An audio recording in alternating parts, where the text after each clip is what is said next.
Magandang araw po mga boxing fans natin dyan at boxing update po tayo. Ito good news po mga idol na natiling undefeated ang ating pambato na si Charlie Suarez.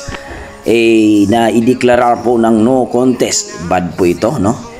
Dahil hindi dapat daw no contest ang nangyaring ito. Ayon sa commission ay no contest ang kanilang laban ni Navarrete mga idol. Noong nakarang laban nila ay controversial po ito, no?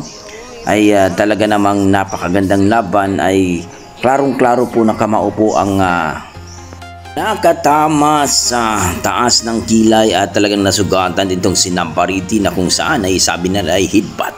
Pero ayon sa ating mga boxing fans, lalong-lalo na sa mga eksperto, ay panalo daw talaga ang ating pambato na si Charlie Suarez mga idol.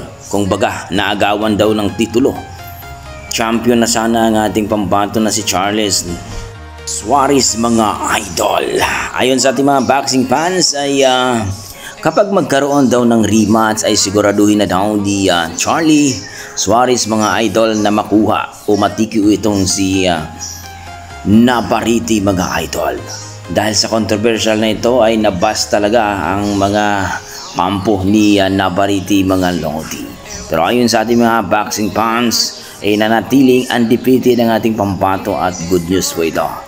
Pero nakita ng buong mundo na nadaya ang ating pambato na si Charlie Suarez. Sa kabilang banda mga idol, ito na nga. Ayon kay Carl James Martin, bumahag daw ang buntot ni Casimero sapagkat itong si Casimero ay naghamon daw ito ng sparring. Nang pinalagan daw ito ni Martin na kahit saan o kahit kailan daw ito mag-sparring ay hindi daw pumalag itong si Casimero. Nakakahiya daw itong si Casimero sapagkat 3 Division World Champion daw ito pero hindi daw pumalag ni Carl James Martin. Pero ayon sa ating mga pro Casimero mga lodi na bakit daw papalagan ni Casimero itong si Carl James Martin, wala pa daw napatunayan pero hambog at mayabang daw ito. 3 Division World Champion at lumalaban to si Casimero kahit saang bansa. Samantalang si Carl James Martin ay rank number 1 ito sa WBO Super Bantamweight Division pero hindi pa nagkampiyon mga idol. Marami nagsasabi na wag daw magmayabang Carl James Martin sapagkat wala ka ba daw napatunayan. Lumaban ka daw ito ng championship at magkampiyon muna bago magyabang. Kayo mga idol, ano masasabi nyo dito? Bumahag nga ba ang buntot ni Casimero dito kay Carl James Martin? I-komento mo na sa baba mga idol para ating pag-usapan.